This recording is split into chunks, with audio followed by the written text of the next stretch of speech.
Let's dive into this article from 2020 to 2025 that I put together, trying to interrogate the amount of stock available out there in the market and if it's actually diminished or increased, or what it's actually looking like for the job seekers out there.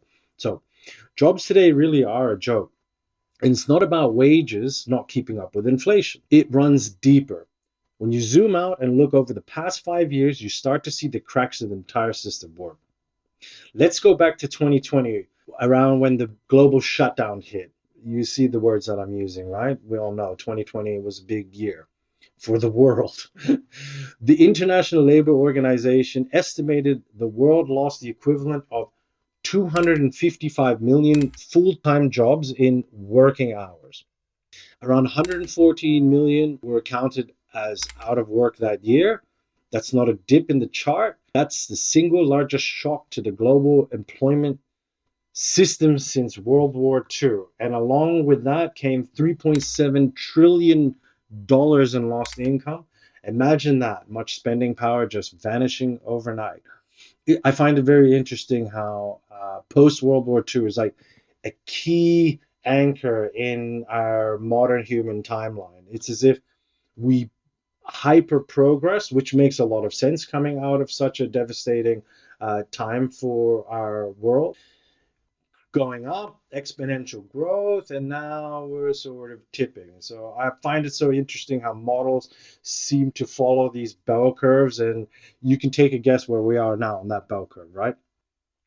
Now, here's where it gets interesting.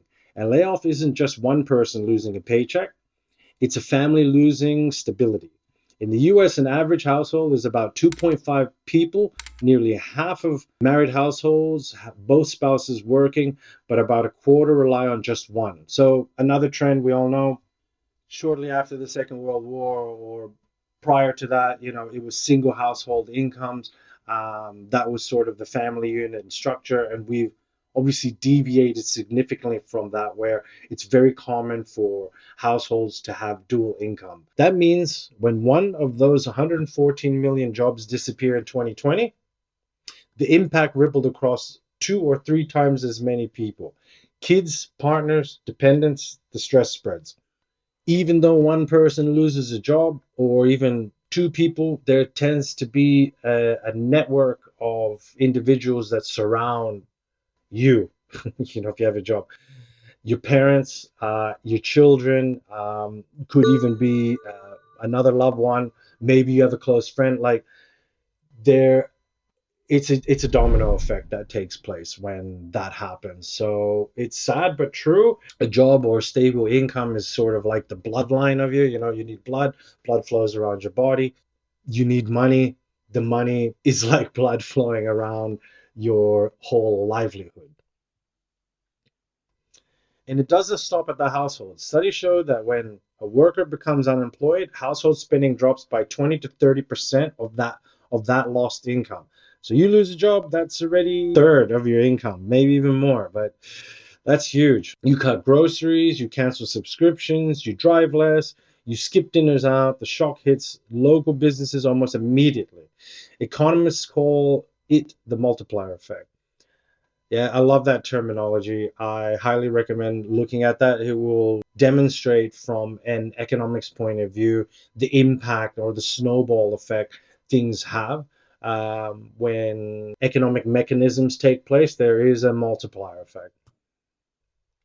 One lost job takes down spending that supports other jobs. If a tradable job in manufacturing or tech can support 1.6 local service jobs, the reverse also holds. Pull the first block and the rest start to wobble. I think of that as like Jenga. You ever play Jenga with these blocks stacked up like a tower? The game is to not knock over the tower. That's right. I mean, you start taking too many blocks out, there's no way that tower can stand anymore. You take the wrong blocks out, you're going to crash that tower almost instantly. In 2020, announced layoffs hit about 2.3 million.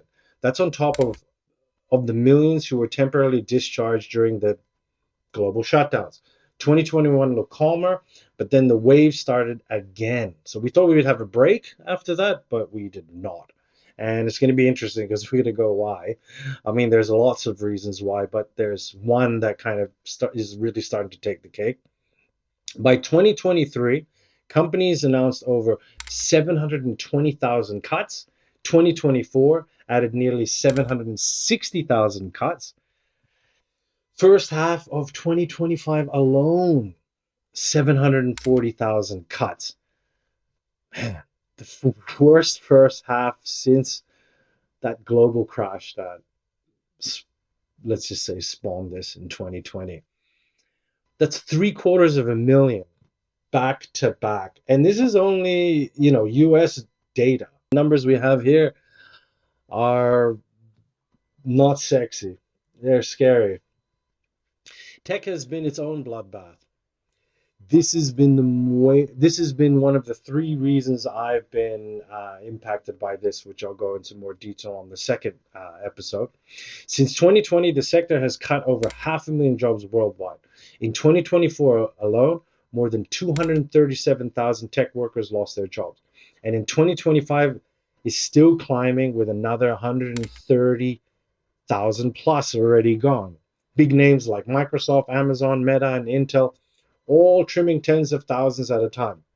Yeah, I've struggled because I was working in tech, and so that part of the equation really hit me square in the nuts, and has continued to do so. So yeah, like if I had some more of this, the first wave, I would have maybe reacted very different 3 years down the line. That's why I think it's really important to share this kind of information, because you can get ahead of this stuff. All right, that's what's important. You can. I mean, if we were all fortune tellers, that would help, but we're not. And so we got stuff like this that kind of help us out. Official layoffs reports, as I was saying, what's the big reason? AI. AI. In July 2025 alone, more than 10,000 US job cuts were directly attributed to AI adoption. This is going to be the biggest trend now. This is going to be the biggest trend. Rest assured. It doesn't take a rocket science. If you've been following the media a little bit, or even just seeing what's the changes that are happening on, when you go to Google and stuff, there you go. Like everybody knows. Here's the paradox. Even with all these cuts, the total number of jobs in the US is higher than before the big shutdown. In February 2020, there were about 152.5 million jobs. Today, it's closer to 159.5 million. So yes, there are 7 million more jobs, but people don't feel secure because the ground keeps shifting. Yep. You might get hired in one sector only to watch thousands of your colleagues get chopped in another. The churn is relentless. I don't buy it. Me personally, in my opinion, I don't buy it. And even if I did, they are worthless jobs for me, even though I'm at the point where I'm like, yeah, you know what? I might just pick up some delivery because that's what's happening. Globally, it's the same double story. On paper, unemployment has come back down to around 5%, about where it was before the shutdowns. But the ILO says there's still a job gap of over 4 million people who want to work but can't get it. That's the real hole behind the statistics. Yeah, well, there's a hole there. So what does that mean in plain English? It means the job market can look healthy in the headlines, while ordinary people feel like their work is disposable, because it is. The jobs created are often lower quality, less secure, gig-based, or stripped of perks. Meanwhile, the cuts land in waves that spook anyone who thinks there's a paycheck to be safe. Yeah, stock is going down when it comes to jobs. The types of jobs that you are qualified to get are going down. I mean, if you're a programmer now, well, security of the jobs, and the security of your cash flow is being impacted here. So there's a few different things being impacted, not just losing a job, right? And when one job goes, it doesn't just impact the worker, it impacts their family, it impacts their neighborhood, and it sets off the waterfall effect. The less spending, less demand, smaller orders, fewer shifts. Yeah, I mean, you can't have jobs that are lifelong anymore. I mean, if you can, I'd be interested to hear in the comments below. I mean, actually, I'd be interested to hear in the comments, like, share your story, share how you lost your job, share how you pivoted out of this situation. I mean, I'm still pivoting. As I mentioned, three times this has hit me, and I'm like, I'm like a boxer just trying to duck and weave it. And getting knocked out at the same time. So share your story, share what people can do. I'm obviously going to go into more of this later down the line on the second episode. So yeah, it'd be good to hear. We're now 5 years on the I should have used the pen. The crash. Whoops. I might edit that out. We're now 5 years from the global crash, and even though employment numbers are technically up, the ground under jobs is shakier than ever. AI is accelerating the changes, and companies are openly saying they can do more with fewer people. So they're even being open about it. The winners are shareholders, not households. And yes, jobs are a joke. Not because people don't want to work, but because the very idea of a secure job with decent pay, steady benefits, and career path has been stripped away. And the numbers prove it. Well, there you have it. Yeah, reality check. And I can only see this trend continuing.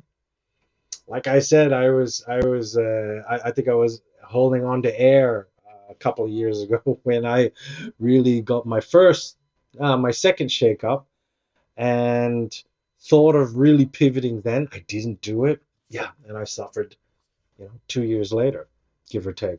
So I hope this catches you and you can think, because I really don't want you to be in the situation that has come upon myself. And that's why I make this content, for that reason as well, to try to get ahead of this, try to grab the bull by the horns.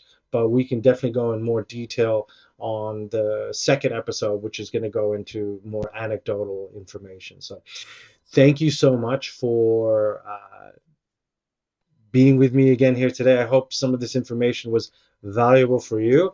And, please do give me a like, give it a share if you found this information was great. I'm still learning. It's my third video in, so thank you so much and have a great day. Just keep the fight going on, everyone. Thank you.